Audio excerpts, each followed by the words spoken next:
It's time for Around the Ozarks Sports Scene, brought to you by Fast Break Sports, the largest selection of cards and card supplies in Southwest Missouri. Now here's your host, Scott Puryear.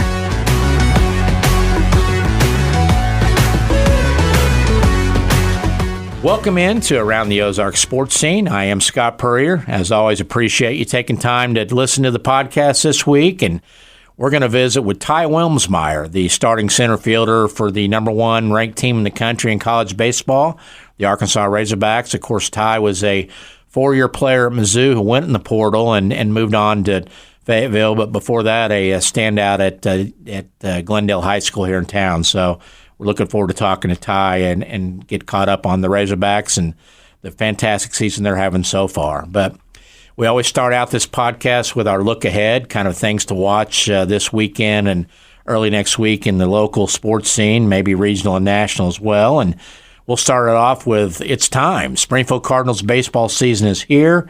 Springfield Cardinals will open their season on Friday down in Little Rock, taking on the Arkansas Travelers for a weekend series. Take Monday off, and then they're back for the home opener next Tuesday night. So Wichita comes in. It'll be a fun time to get back out to Hammonds Field to the ballpark.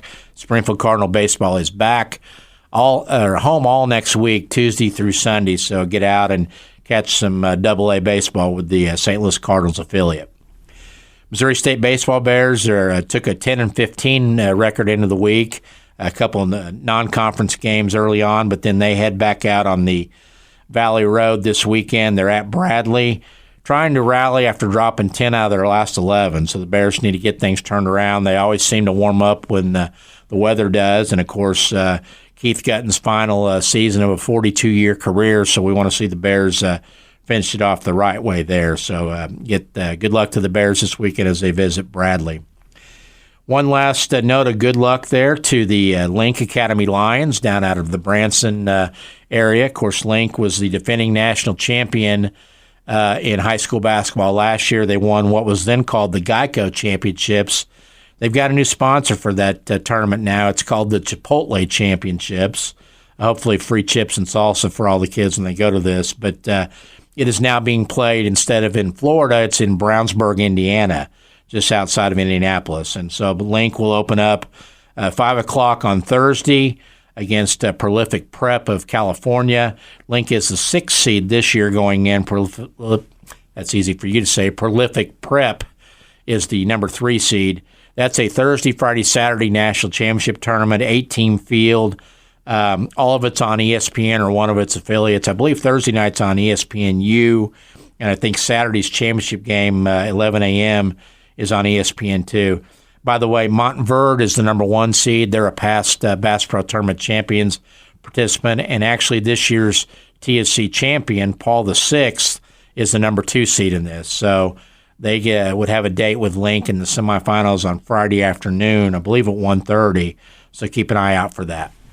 Special guest this week on the Around the Ozarks Sports Scene podcast is the starting center fielder for the number 1 college baseball team in America, the Arkansas Razorbacks. He's a former Glendale High School standout. He is Ty Wilmsmeyer. Ty, thanks for joining me. Hi, thank you for having me. You bet. 24-3 record now after you guys run-ruled Arkansas State last night. Things are going pretty well for the Razorbacks right now, heading into a big SEC weekend with Ole Miss. Yes, sir, it is. The team's rolling right now. Pitching staff's throwing incredible. They had a 1-hit shutout last night, so it's really fun to watch those guys work, and the offense is clicking on all cylinders. So we're playing a fun brand of baseball right now. Well, and we didn't mention in the open, but, you had a standout career at Glendale, went on to Mizzou for 4 years, used your grad transfer year to get in the portal and head to Arkansas. A lot of those portal stories anymore don't turn out the way this one has, but it's worked out pretty well where you kind of knew where you wanted to go, and all the things, the reasons you went there are starting to happen right now, aren't they? Yes, sir, absolutely. I enjoyed my 4 years at Mizzou. Nothing but good things to say about that program, that coaching staff, all the teammates that were there. Super appreciative of them. But, yeah, down here at Arkansas, it's been fantastic. Going to the portal, I was kind of looking for a postseason opportunity where we could play for a chance to make it to Omaha and then win that last game of the year. So I landed in a great spot, and I'm very appreciative of the way it's all turned out. Great story yours is, because you went to Mizzou as a walk-on, worked your way in a starting role, started all 105 games your last 2 seasons.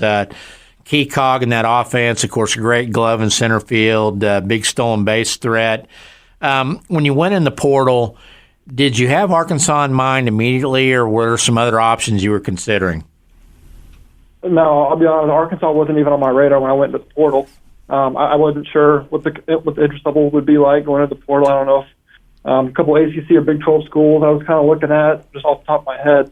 But no, Arkansas really wasn't on my radar until Coach Thompson reached out. And it was kind of eye-opening at that point, like, whoa, maybe that might be an option for me.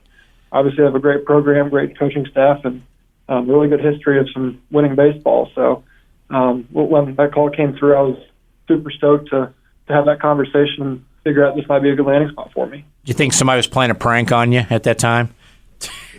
I was a little taken aback for sure. Yes, sir.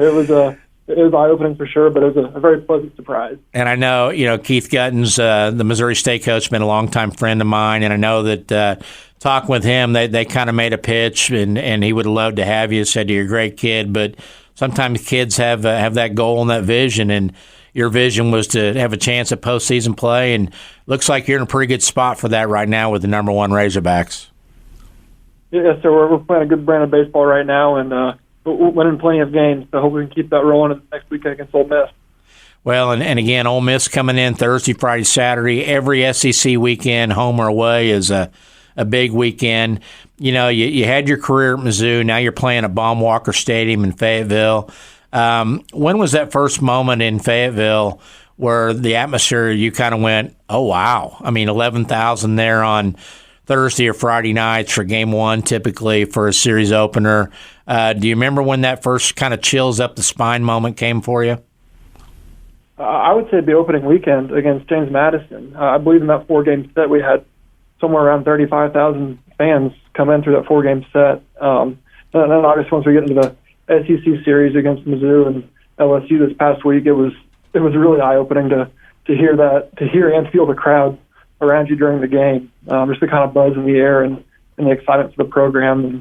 And they do a great job filling the seats and very supportive of the brand of baseball we got. Of course, you're out there in center field for the Razorbacks, and those hog pen fans are right behind you there in left field and left center. Are they keeping you active and lively out there when you're out in the field, kind of keeping you awake, or do you hear comments from them? Oh, absolutely. I mean, they're being in the hog pen, they're right there behind you, so you're able to hear just about everything that they're yelling at you. And I've played in plenty of SEC ballparks with some not so nice fans, so I'm very, very glad they're on my side. 19-1 at home this year, and of course that's impressive with anybody. Of course, your overall record for you guys, actually 20-1 now at home after the win last night, 24-3 overall. When you signed on with this team and you got with these guys in the fall, could you sense that this was this kind of team that had that potential maybe to get this kind of star to put it together and maybe make a run to Omaha? Yes, sir, absolutely. I got here in the fall, and it was really eye-opening to see not only the kind of talent, but just the depth of talent that we have on this team. I think you can make a roster of the guys that aren't starting for us, and they would do a really good job of competing in the SEC for us. I mean, it doesn't matter if someone were to get hurt or something. I'm very confident that someone can step up and fill that role just as good as the next guy. So, no secret that I'm sorry. Yeah, no secret that this team, one of the strongest pitching staffs in the country, if not the best. Great defense behind them. Offense is kind of starting to come around now. The bats are heating up.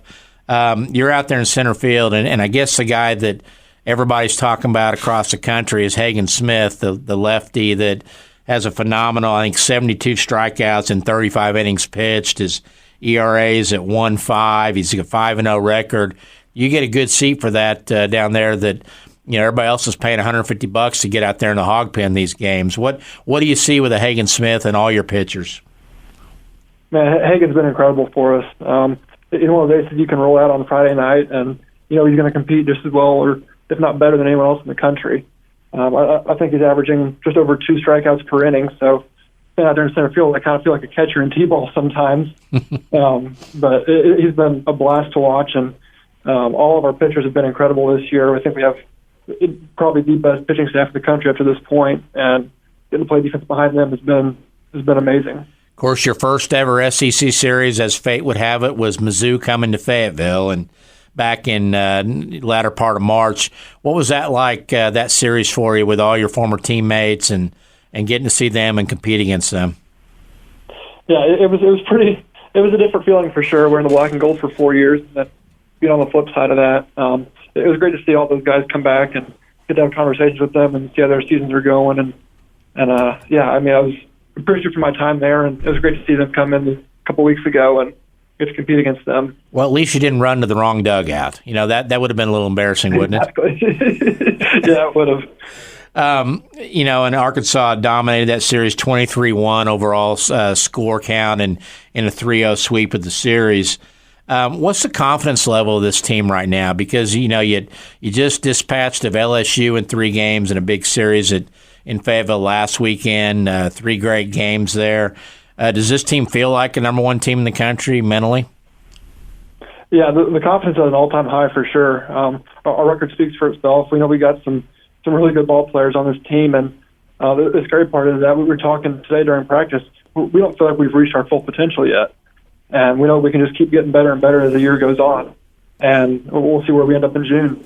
And, of course, that ties in with the bats heating up. I think you guys were hitting about 270 as a team before the Arkansas State game. And what is it about baseball, college baseball, that the bats do warm up when the weather does? Is it the way the ball carries? Is it seeing the ball better? What do you see as a guy who's played now 5 years of college ball? Yeah, I think it's a little bit of everything. Obviously, you're going to get more at-bats as the year goes on, so you're starting to see pitchers a little bit better. The weather's going to warm up, ball's going to carry. The wind's going to help push that ball out towards center field a little bit some days. But, yeah, it's just I think as the year goes on, you see more pitchers, and you get more comfortable with your swing and your approach. And, yeah, I'm excited to see where this offense takes us.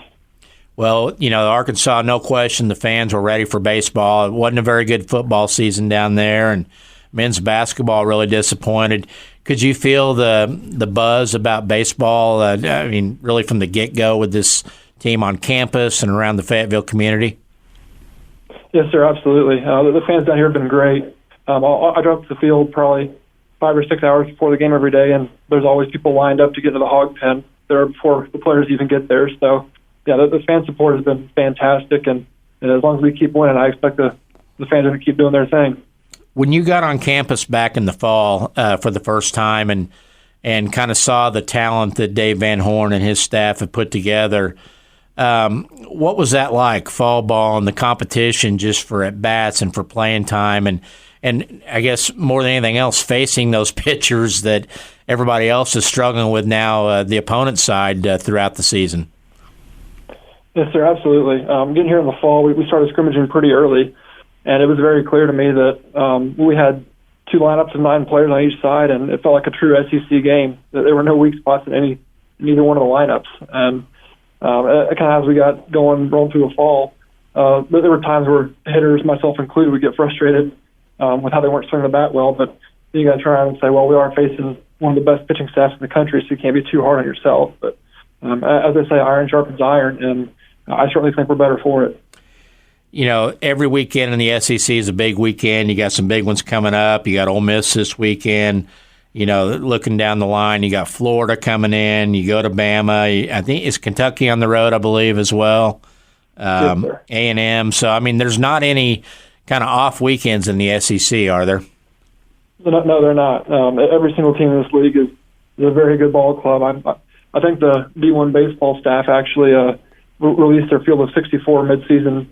I don't know if it was last night or today, but they had, I think, a record 10 or 11 SEC programs in their postseason field, which is pretty incredible. This league is deep, and a lot of great ball players in this league. And as you said, there's no off weekend, and we're just going to try to keep doing our best to keep winning ball games and climbing those standings. Well, and then adding OU and Texas to that mix next year, that won't make them any worse, I can tell, too. So, no, absolutely not. Yeah. Speaking of next year, what's next for Ty? I mean, I know you got your degree, undergrad at Mizzou. Tell us about that, what you're doing now at Fayetteville academically, and what the plan is if there's no more baseball. Yes, sir. So I graduated this past summer from Mizzou with a degree in business administration, and I'm currently working on my master's at Arkansas in project management. And obviously, if baseball doesn't work out, that'd be the dream to play professional baseball somewhere. But if that door shuts, I'm hoping to go into real estate. How does that happen now for a guy of your stature? I mean, because those guys that are underclassmen, juniors, they can kind of decline the offer and go back into college ball. Is it you hope you get drafted, and if not, you try a free agent contract somewhere and just try to get a foot in the door? How does that work from a standpoint now of a guy that's graduating? Yeah, so as I'm a fifth year now, I kind of lost my leverage of saying, I can go back to school like some of these juniors can. So they call it a senior sign, and might not get as much money in the draft or free agent as some of the other guys with more leverage have, but it's one of those, if you can get your foot in the door and perform, good things can happen for you. You've had some highlight reel plays just like you have throughout your career, but this season there was a noteworthy catch at the fence, kind of taking a home run ball back, and seen diving stops in the outfield. If this Arkansas team goes as far as they can with NCAA tournament, of course, SEC tournament, every game's probably televised. You get to Omaha, and it's the big national stage. All that's going to help Ty Wilmsmeyer get that name out there, isn't it? Yeah, absolutely. But, I mean, at the end of the day, I went in the portal and decided to play this last year so I could play postseason baseball and make it to Omaha. All the individual stuff can come later. That's kind of out of my control with the draft and stuff. So I'm just going to worry about helping my team win and making it to Omaha. Talk about the early days. Of course, you finished up your high school as a Glendale Falcon, Jim Julian out there, and they've been on a resurgence here of late the last couple of years with some playoff runs. Did you start all 4 years there? Kind of when did you figure out that, hey, I can be pretty good at this baseball thing? I started off playing the freshman baseball my freshman year, and JV sophomore year, and was kind of able to break into that varsity role there. I think it was late in my sophomore year. And Coach Julian's been fantastic down there. I still keep in contact with him. I was pumped to see that they beat the Kickapoo Chiefs off of the last week or what, but always great to get a win over Kickapoo. So, yeah, Glendale was a great place for me, and I kind of do miss playing high school baseball with all those buddies. And Dad was a former college baseball player, correct? Yes, sir. He played at Central Missouri. So how big of an influence was he early on for you getting into the game and kind of keeping you with it and keeping down this path that's led to playing for the number one team in the country? Man, he was huge in my baseball development. Ever since I can remember, I've always had a bat in my hand, probably straight out of the crib, to be honest. And he was my coach for the longest time growing up, till just before I got to high school, I believe. And he kind of let the other coaches take over. And he never pressured me to play baseball, but I knew that that's the sport that I just grew up playing and what I was used to. So I'm very appreciative of my parents and all the hours and money they spent following me around the country playing baseball and trying to get to that next level. So I'm going to keep playing for them and just let them know that they're very appreciated and loved. Of course, Dad is Brian, Mom is Tammy, and what kind of role did she play? Is she the buffer after games, or how did those roles kind of play out with Mom and Dad? I wouldn't say buffer. She definitely is very supportive, but Dad, at the end of the day, I mean, he never really got on me too much. Obviously, being a coach's kid, maybe there comes with a bit of a stigma, but he was always great to me in the dugout and in the car rides home and all that kind of stuff. But Mom's the boss around the house as it goes, and she was great in setting up tournaments and kind of all the logistics behind the scenes of all the travel ball stuff. So they were great growing up. Absolutely. So what does this Arkansas team have to do to get to Omaha and maybe hoist the big trophy here later this summer? I think we're on a great trajectory right now. We're trending in the right direction. Pitching staff's doing incredible. Offense, the bats are heating up. I don't think there's any secret formula to get to where we want to go. I think we just need to keep plugging along and not worry about the outside noise. Very good. Ty, thanks for your time. Best of luck to you, and keep it rolling, okay? Yes, sir. I appreciate the time. You bet. Wrapping up, as always, with our Scott's Thoughts for this week's podcast. It's my ramblings and musings about the sports world, things that kind of caught my eye, and my opinions on it. Of course, we start off with just a fabulous Iowa-LSU women's basketball NCAA tournament game on Monday night. Set a record with more than 12 million viewers. Got to admit, it was the first game this March, men or women, that I've watched from start to finish. And, of course, it had all the appeal with getting to watch Caitlin Clark, the greatest scorer in the women's game since a local girl named Jackie Stiles was doing her thing for the Lady Bears. But Caitlin Clark, phenomenal, 41 points, 12 assists, just took over the game in the second half against an LSU team that basically had 5 All-Stars out there on the field.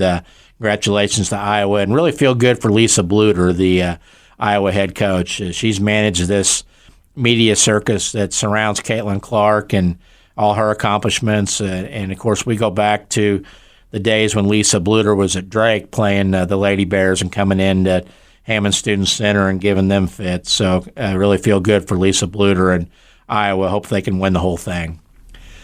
This Rashee Rice situation down in Dallas, obviously very troubling. If you haven't followed the news on this, the Chiefs wide receiver coming off just an outstanding rookie year, caught up in a road racing incident, he and another car, which, as it turns out, we found out he actually owned one of the cars and leased the other, a Corvette and a Lamborghini. But they were racing on the interstate, caused a 6-car pileup. Rice and his buddies got out of the car, grabbed a couple bags, and then walked away from the scene, which is a no-no for anybody.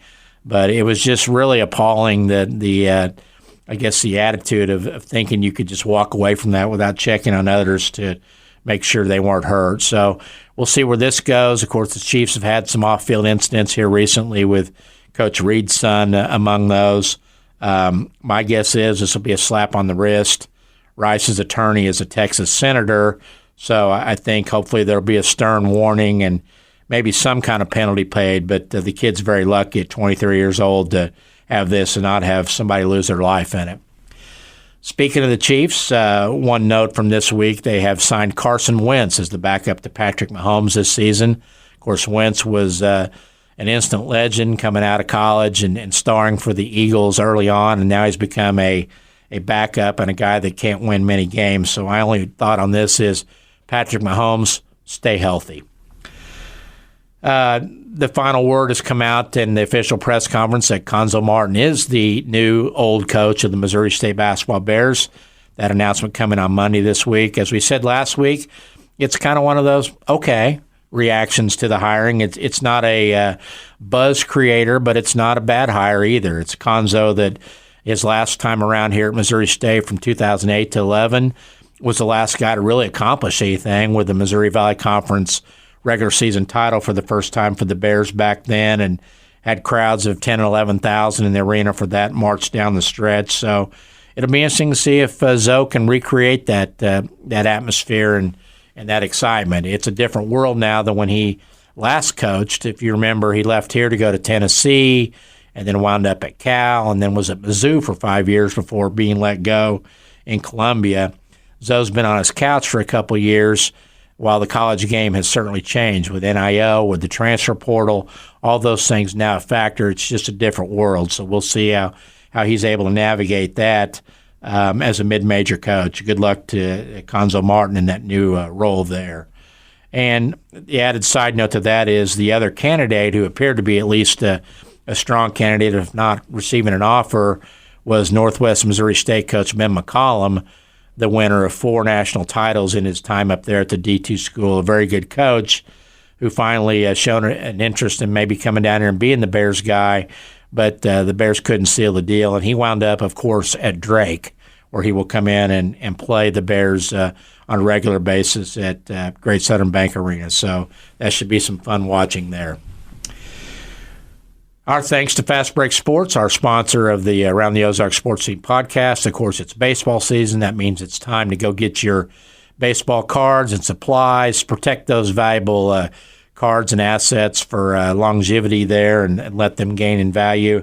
Fast Break Sports on South Campbell is your place to have all your needs met with in terms of those supplies and card holders and the latest selection of cards and memorabilia. Fast Break Sports, big thanks to them for being our sponsor. Big thanks to you for listening this week, and we'll see you next week on Around the Ozarks Sports Scene.